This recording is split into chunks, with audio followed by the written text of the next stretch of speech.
Washington, seemingly the theme here throughout the past hour, but we do want to bring you up to speed on a very important story in Europe and in the U.S. Following the U.S. crackdown on offshore tax havens, Swiss banks not as secretive as they once were, but the industry has been taking steps to repair its image, arguing that despite the crackdown, its wealthy clients are sticking around. Urs Roth is CEO of the Swiss Bankers Association, and he's here with us in studio, along with Bloomberg's own John Erlichman. Thank you so much for coming into our studios today. You're here in the U.S. for a reason. You are obviously here. You've got to be on a PR campaign of sorts. Tell me about some of the conversations that you've had in Washington, because there is concern about the future of Swiss banking, as I can imagine.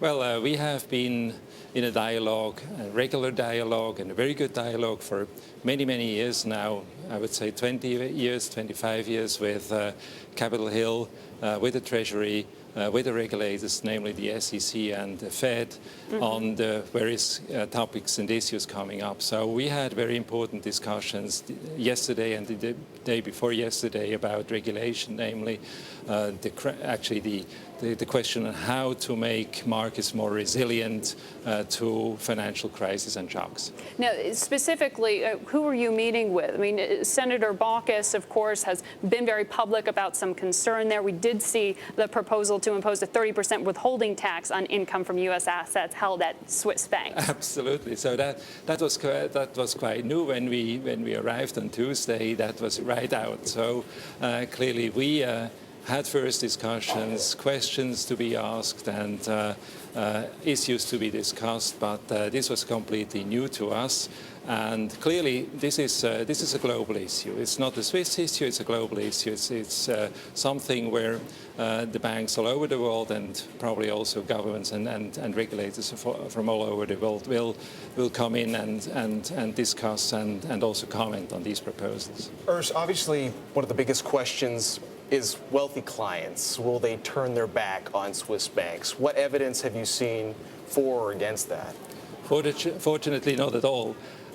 What we have been very satisfied of was that all the financial centers which concentrate on wealth management have basically at the same time accepted the OECD 26 standards. So that was good for Switzerland, and Switzerland has many other advantages for wealthy clients to be there and to continue business in Switzerland.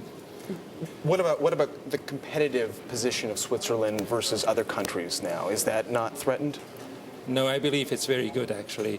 We have quite a number of very good competitive advantages, which is, on one hand, the stability of Switzerland, the monetary stability, the low interest rates, but also the big deal of knowledge which we have in Switzerland, the resources with being one of the 3 biggest wealth management centers on a global scale.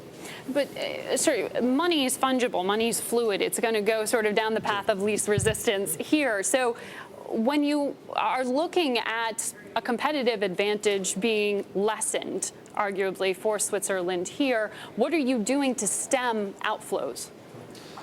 Well, what we do is we give the clients the best available service. So it's extremely important to be on top with regard to service level, with regard to providing customers with the best available services and products which are there on a global scale. We are actually in a position to and able to give the clients on a retail quantity level the best global products. And what about specifically with that relationship with the U.S.? Is there fence mending, if you will, that needs to take place at this point? Well, the relationship between the United States and Switzerland has been a very good one over the years. And what I saw on Capitol Hill in the discussions yesterday and the day before yesterday, and also with Treasury, is that there is a high respect for Switzerland, and Switzerland and the U.S. are aware that this relationship is a strategic one and remains a very good one. Mr. Roth, after those meetings that you've had in Washington, are you any less concerned about these fees on bank secrecy?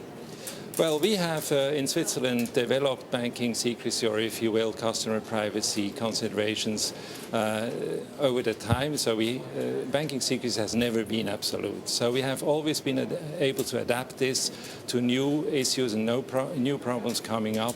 For instance, terrorist financing, money laundering, and now a better cooperation also in tax matters. So you feel better? Oh, absolutely. You're less concerned? Absolutely. You do. Okay. Well, thank you so much for coming in to speak with us here. John, thank you so much for coming on and participating in this, bringing us this interview. It's an important conversation. We're going to continue to follow this.